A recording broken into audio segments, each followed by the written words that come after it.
ये कहानी है आयुष और गरिमा की, जिनके प्यार ने सारी हदें तोड़ दी। फिर भी इन दोनों का प्यार अधूरा रहा। वक्त ने इन दोनों के साथ ऐसा खेल खेला जिसे ये दोनों कभी नहीं समझ पाए। दोनों ने एक दूसरे की खुशी के लिए अपनी अपनी कुर्बानी दे दी और दोनों को पता ही नहीं चला। आयुष और गरिमा एक दूसरे से बहुत प्यार करते थे। दोनों एक साथ कॉलेज में भी पढ़े लिखे थे। दोनों की शादी की डेट भी फिक्स हो चुकी थी। उन दोनों का ही इस दुनिया में कोई नहीं था। वो दोनों एक साथ घूमने जाते थे, एक साथ टाइम स्पेंड करते थे और बहुत प्यार करते थे एक दूसरे से। जिस दिन उन दोनों की शादी होती है उस दिन आयुष तैयार होकर सेहरा बांधकर मंदिर में गरिमा का इंतज़ार कर रहा होता है। काफ़ी देर हो रही होती है, गरिमा आ नहीं रही थी। कुछ समय बाद आयुष को लगा कि शायद गरिमा ने उसे धोखा दे दिया है। आयुष रोते हुए उदास मन लेकर अपने घर गया।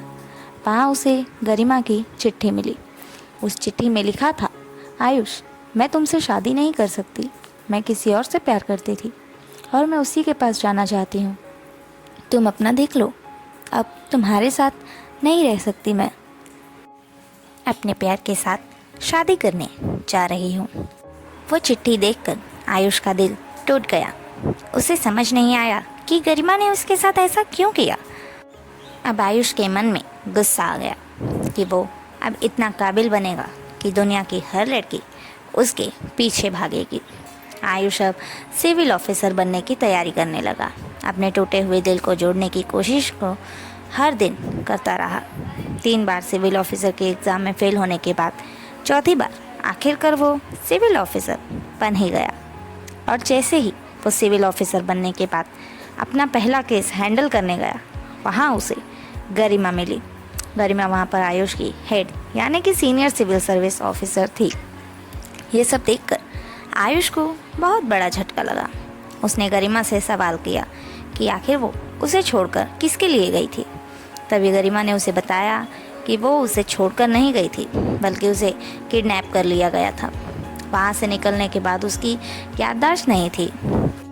अभी 1 महीने पहले ही उसकी याददाश्त वापस आई है, पर तब तक वो पढ़ लिख कर सीनियर सिविल सर्विस ऑफिसर बन चुकी थी। तब उसने आयुष से कांटेक्ट करने की कोशिश की, लेकिन उसका नंबर बंद था। लेकिन आयुष को उसकी किसी भी बात पर विश्वास नहीं हुआ।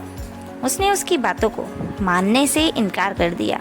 तभी गरिमा ने आयुष से अपना रिश्ता तोड़ लिया। दरअसल गरिमा झूठ बोल रही थी। वो चिट्ठी बारात वाले दिन गरिमा ने ही आयुष को दी थी।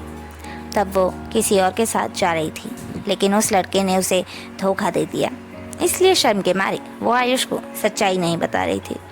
पर आयुष को सब पता चल गया। जब गरिमा रो रो कर अकेले में सारी बातें खुद से कर रही थी, तब आयुष ने उसकी सारी बातें सुन ली थी। गरिमा आयुष से प्यार तो करती थी, लेकिन झूठ बोलकर अपने रिश्तों को नया नाम देना चाहती थी। ये बात आयुष को पसंद नहीं थी। आयुष को गरिमा से और भी ज़्यादा नफरत हो गई। कुछ दिनों बाद आयुष ने गरिमा को अपनी शादी में इनवाइट किया। गरिमा ने उसे बहुत समझाया। उसे अपनी गलती का एहसास होने लगा, पर तब आयुष किसी और लड़की से शादी कर चुका था और शादी में गरिमा भी मौजूद थी। आयुष अब एक अनचाहे रिश्ते में खुद को बांध चुका था और गरिमा हमेशा के लिए अकेली हो चुकी थी। उसने जिसके लिए आयुष को छोड़ा, उसने भी उसे छोड़ दिया और आयुष से झूठ बोलने के कारण आयुष ने भी उससे रिश्ता तोड़ दिया। अब गरिमा की ज़िंदगी में सिर्फ दुख ही दुख था। उसके एक गलत फैसले ने उसकी पूरी ज़िंदगी बर्बाद कर दी। ज़िंदगी सिर्फ गरिमा की ही नहीं, बल्कि आयुष और उसकी पत्नी की भी बर्बाद हुई।